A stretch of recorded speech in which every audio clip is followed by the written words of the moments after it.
ಎಲ್ಲರಿಗೂ ನಮಸ್ಕಾರ. ನಾನು ನಿಮ್ಮ ಡಾಕ್ಟರ್ ಸುನಯನ, ಯೋಗ ಮತ್ತು ಪ್ರಕೃತಿ ಚಿಕಿತ್ಸಾ ವೈದ್ಯೆ. ಮರಳಿ ಪ್ರಕೃತಿಗೆ ಕಾರ್ಯಕ್ರಮಕ್ಕೆ ಸ್ವಾಗತ.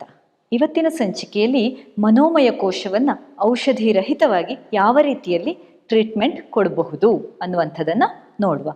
ಮನಸ್ಸಿಂದ ಎಲ್ಲ ಪ್ರಾಬ್ಲಮ್ಗಳು ಪ್ರಾರಂಭ ಆಗೋದ್ರಿಂದ, ಅಂದರೆ ಮನಸ್ಸಲ್ಲಿ ಉಂಟಾಗುವಂತಹ ಸ್ಟ್ರೆಸ್ ಅನ್ನುವಂಥದ್ದನ್ನು ನಾವು ಫಸ್ಟಿಗೆ ಕಂಟ್ರೋಲ್ ಮಾಡುವಂಥದ್ದು. ಅದಕ್ಕೋಸ್ಕರ ನಾವು ಮಾಡುವಂಥದ್ದು ಕೆಲವು ಮೆಡಿಟೇಷನ್ ಟೆಕ್ನಿಕ್ಸ್, ಧ್ಯಾನದ ಕೆಲವು ವಿಧಗಳನ್ನು ನಾವು ಫಾಲೋ ಮಾಡ್ತೇವೆ. ಅಂದರೆ ಪೇಷಂಟ್ಸ್ಗೆ ಇಂಟ್ರೊಡ್ಯೂಸ್ ಮಾಡುವಂಥದ್ದು. ಕೆಲವು ಧ್ಯಾನಗಳಲ್ಲಿ ಈ ಮುಖ್ಯವಾಗಿ ಬರುವಂಥದ್ದು ವಿಪಸ್ಸನ ಮೆಡಿಟೇಷನ್ ಇರಬಹುದು, ಓಂಕಾರ ಧ್ಯಾನ ಇರಬಹುದು, ಕೆಲವು ರೀತಿಯ ಸೈಕ್ಲಿಕ್ ಮೆಡಿಟೇಷನ್, ಚಕ್ರೀಯ ಧ್ಯಾನ ಇರಬಹುದು. ಇಂತಹ ಅನೇಕ ಧ್ಯಾನದ ಟೆಕ್ನಿಕ್ಗಳನ್ನು ನಾವು ಇಂಟ್ರೊಡ್ಯೂಸ್ ಮಾಡ್ತೇವೆ. ಅದನ್ನು ನಾವು ಮಾಡೋದ್ರಿಂದ ಮನಸ್ಸು ಕಾಮ್ ಡೌನ್ ಆಗುವಂಥದ್ದು, ಶಾಂತವಾಗುವಂಥದ್ದು.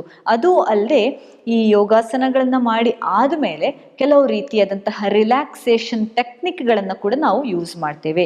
ಅದು ಇನ್ಸ್ಟಂಟ್ ರಿಲ್ಯಾಕ್ಸೇಷನ್ ಟೆಕ್ನಿಕ್ ಇರಬಹುದು, ಮತ್ತು ಡೀಪ್ ರಿಲ್ಯಾಕ್ಸೇಷನ್ ಟೆಕ್ನಿಕ್ ಇರಬಹುದು, ಕ್ವಿಕ್ ರಿಲ್ಯಾಕ್ಸೇಷನ್ ಟೆಕ್ನಿಕ್. ಅದೆಲ್ಲವನ್ನು ನಿಮಗೆ ಯೋಗ ಸೆಷನ್ಗೆ ಬಂದರೆ ಹೇಳಿಕೊಡ್ತಾರೆ.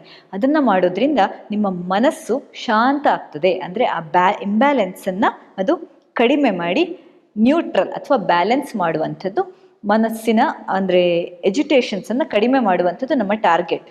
ಅದು ಅಲ್ಲಿ ನಮಗೆ ಈ ಧ್ಯಾನ ಮತ್ತು ಕೆಲವು ರೀತಿಯ ರಿಲ್ಯಾಕ್ಸೇಷನ್ ಟೆಕ್ನಿಕ್ಗಳನ್ನು ಮಾಡೋದ್ರಿಂದ ನಮಗೆ ಸಿಗ್ತದೆ.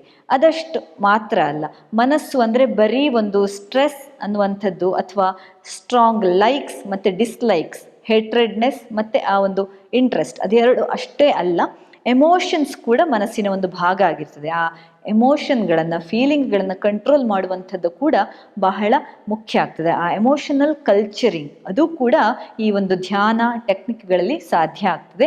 ಅದಷ್ಟೇ ಅಲ್ಲ, ಕೆಲವು ರೀತಿಯ ಭಜನ್ ಸೆಷನ್ಸ್ ಇರಬಹುದು. ಈ ಒಂದು ಯೋಗ ನ್ಯಾಚುರೋಪತಿ ಸೆಂಟರ್ಗಳಿಗೆ ನೀವು ಹೋದರೆ ಸಂಜೆ ಹೊತ್ತಲ್ಲಿ ಒಂದು ಅರ್ಧ ಗಂಟೆ ಭಜನ್ ಸೆಷನ್, ಪ್ರೇಯರ್ ಸೆಷನ್ಸ್ ಇರ್ತದೆ.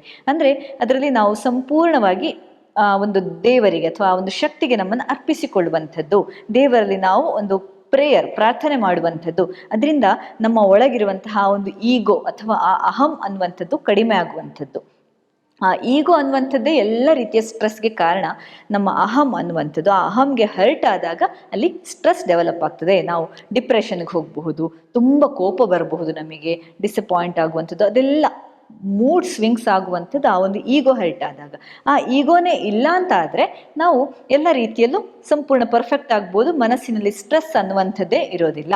ಹಾಗಾಗಿ ಆ ಒಂದು ಈಗೋವನ್ನು ಕಡಿಮೆ ಮಾಡಲಿಕ್ಕೋಸ್ಕರ ಕೆಲವೊಂದು ಭಜನ್ ಸೆಷನ್ಸ್ ಇರಬಹುದು, ಪ್ರೇಯರ್ ಸೆಷನ್, ಪ್ರಾರ್ಥನೆಗಳಿರಬಹುದು.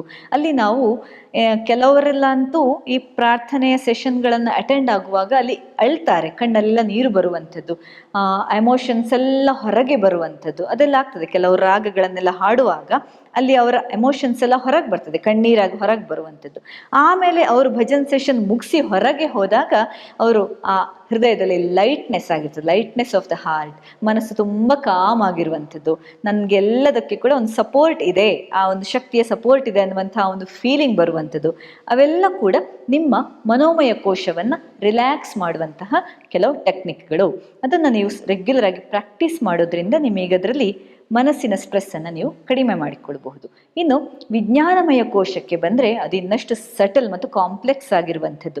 ನಮ್ಮ ನಾಲೆಜನ್ನು, ಸ್ವಾಧ್ಯಾಯ ಅಂತ ಹೇಳ್ತಾರೆ, ನಮ್ಮನ್ನು ನಾವು ಸ್ಟಡಿ ಮಾಡುವಂಥದ್ದು ಇರಬಹುದು, ಸೆಲ್ಫ್ ಅವೇರ್ನೆಸ್ಸು ಇರಬಹುದು, ಸೆಲ್ಫ್ ಅನಾಲಿಸಿಸ್ಸು ಇರಬಹುದು, ಪ್ಲಸ್ ನಮಗೆ ಜಾಸ್ತಿ ನಾವು ಸ್ಟಡಿ ಮಾಡುವಂಥದ್ದು. ಇದು ಕೆಲವು ಸ್ಪಿರಿಚುವಲ್ ರಿಲೇಟೆಡ್ ಬುಕ್ಸ್ ಇರಬಹುದು. ಆನಂದ ಮೀಮಾಂಸಾ ಅಂತ ತೈತ್ತರೇಯ ಉಪನಿಷತ್ತಲ್ಲಿ ಹೇಳಿದ್ದಾರೆ. ಅದರಲ್ಲಿರುವಂತಹ ಕೆಲವು ಅಂಶಗಳು ನಮ್ಮ ಆನಂದ ಅಥವಾ ಹ್ಯಾಪಿನೆಸ್ ಅನ್ನುವಂಥದ್ದು ನಮ್ಮಲ್ಲಿ embedded in all of us ಅಂತ, ನಮ್ಮ ಒಳಗೆ ಇರುವಂಥದ್ದು, ಅದನ್ನು ಕಂಡು ಹುಡುಕ್ಲಿಕ್ಕೆ ಸಹಕಾರಿಯಾಗುವಂಥದ್ದು. ಈ ಒಂದು ನಾಲೆಜ್ ಅಥವಾ ಅದರ ಜ್ಞಾನ, ಆ ಒಂದು ಆಧ್ಯಾತ್ಮಿಕ ಜ್ಞಾನ ಅನ್ನುವಂಥದ್ದು ನಮ್ಮಲ್ಲಿರುವಂತಹ ಸ್ಟ್ರಾಂಗ್ ಅಟ್ಯಾಚ್ಮೆಂಟ್ಸ್ ಇರಬಹುದು, ಸ್ಟ್ರಾಂಗ್ ಲೈಕ್ಸ್ ಮತ್ತು ಡಿಸ್ಲೈಕ್ಸನ್ನು ಬರ್ನ್ ಮಾಡಲಿಕ್ಕೆ, ಅದನ್ನು ಹೊತ್ತಿಸಿ ಅದನ್ನು ತೆಗೆದು ಹಾಕಲಿಕ್ಕೆ ಸಹಕಾರಿಯಾಗ್ತದೆ.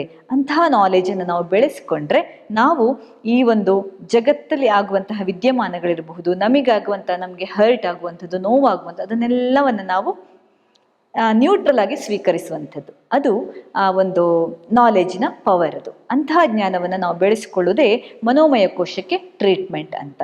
ಇನ್ನು ಆನಂದಮಯ ಕೋಶಕ್ಕೆ ಬಂದರೆ, ಅಂದರೆ ಆ ಒಂದು ಎವರ್ ಬ್ಲಿಸ್ ಶೀತ್, ಅದಕ್ಕೆ ಬಂದರೆ ನಾವು ಕರ್ಮಯೋಗವನ್ನು ಪಾಲಿಸುವಂಥದ್ದು. ಕರ್ಮಯೋಗದಲ್ಲಿ ಏನು ಹೇಳ್ತಾರೆ ಅಂತ ಹೇಳಿದರೆ, ನಾವು ಡಿಟ್ಯಾಚ್ಡ್ ಆಗಿ ಕೆಲಸ ಮಾಡುವಂಥದ್ದು. ಯಾವುದೇ ಕೆಲಸವನ್ನು ನಾವು ಕರ್ತವ್ಯ ಅಂತ ಮಾಡಬೇಕೇ ಹೊರತು ಅದರ ರಿಸಲ್ಟ್ ನಮಗೆ ಇಷ್ಟ ಆದ ಹಾಗೆ ಇರಲಿ ಅಂತ ಬಯಸಬಾರ್ದು. ಅದರ ರಿಸಲ್ಟ್ ಕೊಡುವವನು ಅವನು ದೇವರು ಅಂತ. ಆದರೆ ನಮ್ಮ ಕರ್ತವ್ಯ ಮಾತ್ರ ನಮ್ಮ ಕೈಯಲ್ಲಿರೋದು. ಕರ್ತವ್ಯ ಮಾಡೋದು ಮಾತ್ರ ನಾವು, ಅದರಲ್ಲಿ ಬರುವಂತಹ ಫಲವನ್ನು ನಾವು ದೇವರಿಗೆ ಬಿಡಬೇಕು. ಅದು ಕರ್ಮಯೋಗದ ಮುಖ್ಯವಾದಂತಹ ಸಣ್ಣ ಸಮ್ಮರಿ ಅಂತ ಹೇಳಬಹುದು. ಹಾಗಾಗಿ ಆ ಕರ್ಮಯೋಗವನ್ನು ಸ್ಟ್ರಿಕ್ಟಾಗಿ ನಾವು ಫಾಲೋ ಮಾಡೋದ್ರಿಂದ ಆ ಒಂದು ಡಿಟ್ಯಾಚ್ಡ್ ಅಟ್ಯಾಚ್ಮೆಂಟ್ ಅಂತ ಹೇಳ್ತಾರೆ, ಅಟ್ಯಾಚ್ಮೆಂಟ್ ಇರಬೇಕು, ಆದರೆ ಅದರ ಒಳಗೆ ವಿರಕ್ತಿ ಅನ್ನುವಂಥದ್ದು ಕೂಡ ನಮ್ಮಲ್ಲಿ ಇರಬೇಕು. ಹಾಗಿದ್ದಾಗ ನಾವು ಇದ್ದೂ ಇಲ್ಲದಂತೆ, ಈಗ ನೀರಲ್ಲೇ ಇದ್ದರೆ ಕೂಡ ಕಮಲ ಅಥವಾ ತಾವರೆಯ ಎಲೆಗಳು ಆ ನೀರಲ್ಲಿ ಕೊಳ್ತು ಹೋಗೋದಿಲ್ಲ, ನೀರಲ್ಲೇ ಇರ್ತದೆ ಆದರೆ ಕೊಳ್ತು ಹೋಗೋದಿಲ್ಲ. ಆ ರೀತಿಯಲ್ಲಿ ನಾವು ಸಂಸಾರದಲ್ಲೇ ಇದ್ದರೆ ಕೂಡ ನಾವು ಡಿಟ್ಯಾಚ್ಡ್ ಆಗಿರುವಂಥದ್ದು, ಆ ಒಂದು ಆನಂದವನ್ನು ಯಾವತ್ತೂ ಅನುಭವಿಸ್ತಾ ಇರುವಂಥದ್ದು. ಯಾವುದೇ ರೀತಿಯ ಆಗು ಹೋಗಿರಬಹುದು, ನೋವಿರಬಹುದು, ಖುಷಿ ಇರ್ಬೋದು, ಎಲ್ಲದಕ್ಕೆ ಕೂಡ ನ್ಯೂಟ್ರಲ್ ಆಗಿ ರೆಸ್ಪಾಂಡ್ ಮಾಡುವಂಥದ್ದು ಅದು ಮುಖ್ಯ ಆಗ್ತದೆ. ಅದು ಆನಂದಮಯ ಕೋಶವನ್ನು ಆರೋಗ್ಯವಂತವಾಗಿ ಇರಿಸುವಂತಹ ಟೆಕ್ನಿಕ್ಗಳು. ಇಷ್ಟು ಈ 5 ಕೋಶಗಳಿಗೆ ಕೂಡ ಟ್ರೀಟ್ಮೆಂಟ್ ಕೊಡೋದ್ರಿಂದ ನೀವು ಸಂಪೂರ್ಣ ಮನುಷ್ಯರಾಗ್ಬೋದು ಮತ್ತು ವ್ಯಾಧಿರಹಿತರಾಗಿ ನಿರಾಮಯರಾಗಿ ಜೀವನವನ್ನು ಸಾಗಿಸಬಹುದು ಅಂತ ಹೇಳ್ತಾ ನನ್ನ ಮಾತುಗಳನ್ನು ಮುಗಿಸ್ತೇನೆ.